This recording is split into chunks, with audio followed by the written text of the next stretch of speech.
जर तुझ्या मनात अजून थोडीशी जरी लाज शिल्लक असेल ना, तर हे रील थांबू नकोस. कारण हे वर्ष जवळजवळ संपलं आहे. पुढचं वर्ष यायला फक्त 10 दिवस उरले आहेत आणि संपूर्ण वर्ष तू काय केलंस? फक्त विचार, फक्त प्लॅनिंग, ॲक्शन मात्र शून्य.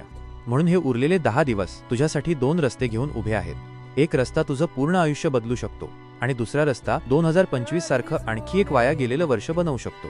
कडू आहे, पण हे सत्य आहे. आज तू बदलला नाहीस ना, तर कोणतंही नवीन वर्ष तुझं आयुष्य बदलेलं असं कधीच होणार नाही. स्किल्स शिकायच्या की नाही हे पूर्णपणे तुझा निर्णय आहे. पण एक गोष्ट कायम लक्षात ठेव, वेळ कधीच कोणासाठी थांबत नाही, संधी दार ठोठावत नाही आणि कारणं कधीच कोणाचे घर भरत नाही. तुझे आई वडील हळूहळू वयस्कर होत चाललेत. त्यांच्यासाठी तुला काहीतरी करायचं होतं ना. मग हे उरलेले 10 दिवस पुन्हा वाया घालवू नकोस. एक काम निवड, एक दिशा पकड आणि पुढचं वर्ष कसं दिसावं हे आजच ठरव. दिशा बदलण्यासाठी 10 दिवस पुरेसे असतात. फक्त लागतो तो एक निर्णय. जर तू खरंच सिरियस आहेस आणि 2026 तुला तुझ्या जीवनातलं सर्वात मोठं वर्ष बनवायचं असेल, तर कॉमेंटमध्ये फक्त स्टार्ट असं लिही. मी तुला काही हाय इन्कम स्किल्स सांगेन ज्याला शिकून तू ऑनलाईन पैसे कमवायला लगेच सुरुवात करू शकतोस.